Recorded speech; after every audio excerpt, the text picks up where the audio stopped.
Pernah kepikiran nggak, waktu kita minum susu atau makan steak, ada ilmu apa sih di baliknya? Ternyata, di balik makanan enak itu ada sebuah pencarian ilmiah yang luar biasa loh. Pertanyaannya, gimana caranya bikin ternak kita jadi lebih produktif dan berkualitas? Nah, di sini kita akan bongkar rahasianya. Nah, ini dia pertanyaan besarnya. Penduduk dunia kan makin banyak, jadi kita tuh nggak cuma butuh makanan yang lebih banyak, tapi juga yang kualitasnya lebih baik. Ini bukan lagi sekedar tantangan buat peternak aja, tapi udah jadi semacam misi global yang bikin para ilmuwan putar otak tiap hari buat cari solusinya.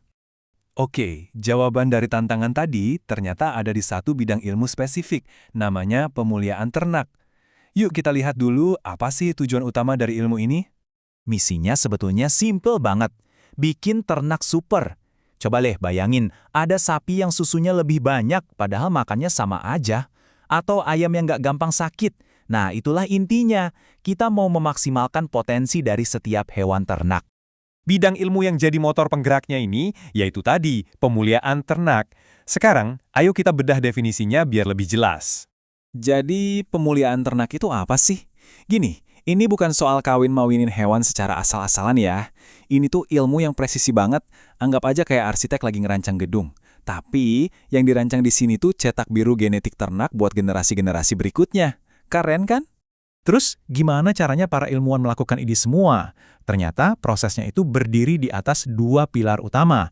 Ada dua strategi kunci yang harus jalan barengan. Apa aja itu? Pertama, seleksi.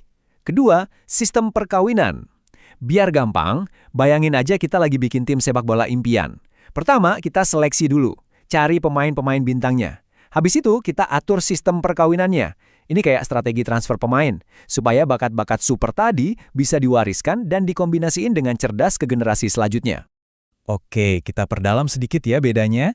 Seleksi itu ya proses nyari atlet bintangnya tadi. Kita pilih individu-individu dengan performa paling top. Nah, kalau udah ketemu nih bibit unggulnya, baru deh sistem perkawinan masuk. Ini perannya kayak mak comblang yang strategis banget. Tujuannya apa? Ya buat mastiin gen-gen super dari para bintang ini bisa nyatu dengan sempurna dan nurun ke anak-anaknya. Tapi tunggu dulu. Ceritanya nggak berhenti di genetika aja loh. Ternyata, punya cetak biru genetik yang paling sempurna sekalipun, itu baru setengah jalan. Nah, ini dia kuncinya. Genetika unggul itu ibarat mobil Formula 1. Mesinnya boleh paling canggih, tapi kalau bahan bakarnya jelek atau sirkuitnya berlubang, ya nggak bakal juara kan? Sama, potensi genetik yang hebat itu butuh banget lingkungan yang mendukung supaya bisa maksimal. Pertanyaannya jadi, kalau genetika aja nggak cukup, terus apa lagi dong yang dibutuhin? Kira-kira faktor apa lagi nih yang nentuin seekor ternak bisa jadi juara atau enggak? Jawabannya adalah lingkungan. Genetika itu ngasih potensinya, tapi lingkungan yang membuka kunci potensi itu. Pikirin deh, pakan yang bagus itu bahan bakarnya, manajemen pemeliharaan yang benar itu ibarat pelatih pribadinya, dan kandang yang nyaman itu rumahnya.